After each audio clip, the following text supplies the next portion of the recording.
Je parlais de souveraineté parce que lorsque effectivement votre système juridique est mis en échec, oui. En l'occurrence c'est le cas, il faut se rendre compte, vous avez nécessairement une question de souveraineté, c'est évident, puisque effectivement ça veut dire que la question qui renvoie, c'est que les gens dans leur inconscient se disent est-ce que finalement on est souverain chez soi?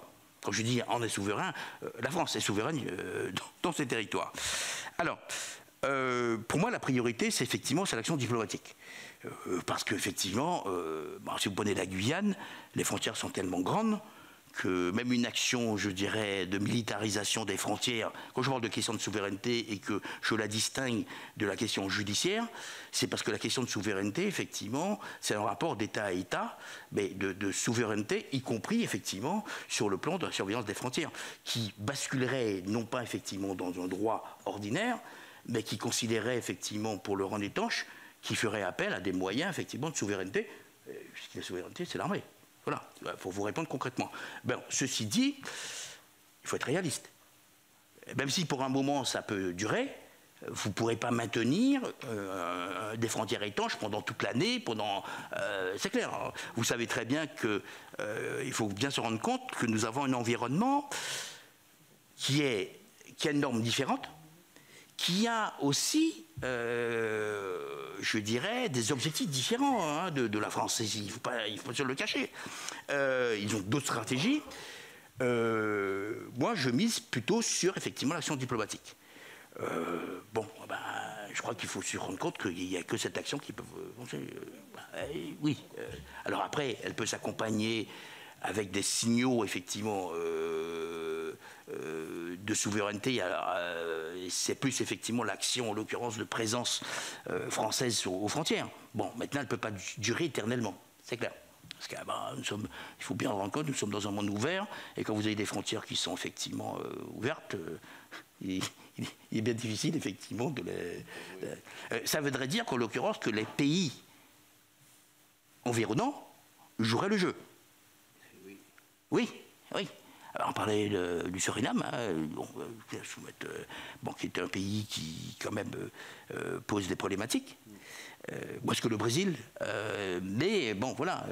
Alors, comment arriver je pense qu'on a prouvé qu'effectivement, on pouvait être efficace et avoir des réponses diplomatiques. Maintenant, c'est savoir la volonté.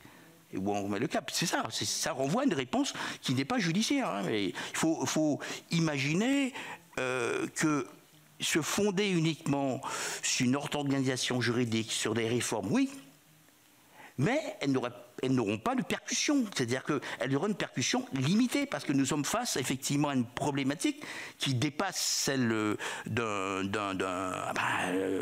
département, puisque il est considéré comme des départements, c'est à l'échelle d'un pays, et qui même d'un continent, parce qu'on sait très bien que nous sommes en Amérique du Sud, et que le Suriname aussi, ou le Brésil, sont des pays, effectivement, de transit. On le voit d'ailleurs, sur effectivement d'immigration, de trafic.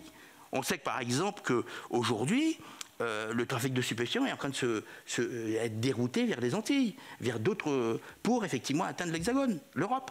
Donc on a une problématique qui est de géopolitique et de diplomatie. En somme, quand on est plus efficace en Guyane, on expose davantage les Antilles. Oui, nécessairement, vous avez un problème de base communicant. Oui. Lorsque vous, effectivement... Alors après, pour vous répondre sur une question, effectivement, sur le trafic de stupéfiants. Vous savez qu'en Guyane a été mis en place un dispositif de 100% contrôle. Bon, pour moi, le 100% contrôle n'existe pas, mais enfin, je vous dis, en fait, le dispositif, c'est quoi ?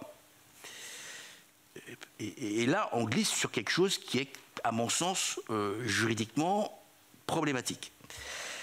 Vous avez effectivement le préfet, donc les gens se présentent à l'aéroport et font l'objet d'un contrôle, donc par les policiers.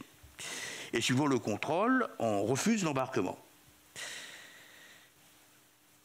C'est concrétisé comment ? Par un arrêté qui interdit à la personne 5 ou 10 jours. Sauf que, je me suis pensé sur cette problématique. Vous avez un problème. Vous savez que, en matière, dans notre droit, Dieu merci, vous avez un principe de l'égalité des délits et des peines. Connu en droit pénal, aucune peine, effectivement, ne peut être appliquée si elle n'est prévue expressément par le législateur. Mais le Conseil d'État a indiqué que ce principe s'applique aux sanctions administratives. Or, vous avez un dispositif en Guyane qui ne repose sur qu'une disposition textuelle.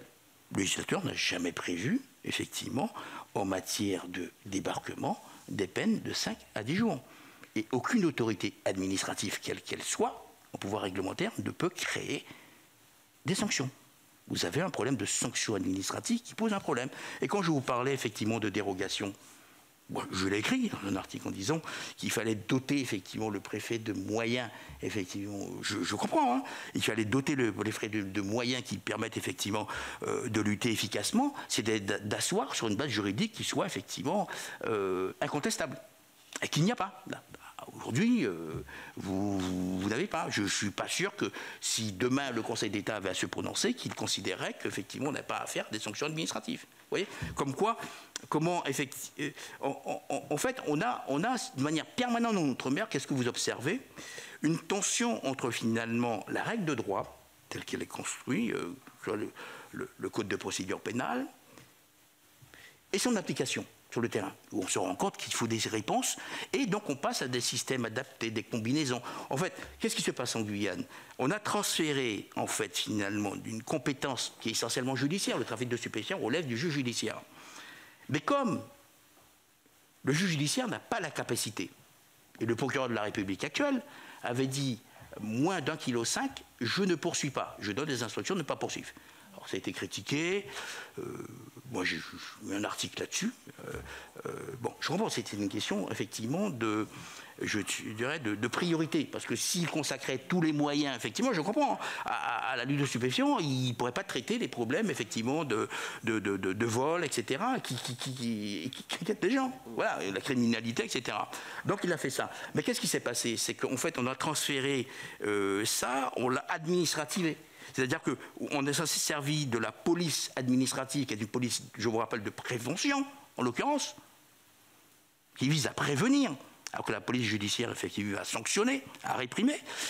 En fait, on a transféré voilà, un problème qui devait relever du judiciaire, avec finalement un système D qui, en fait, est incompréhensible, parce que vous n'avez pas de disposition vraiment expresse qui prévoit... Voilà, vous voyez les problématiques.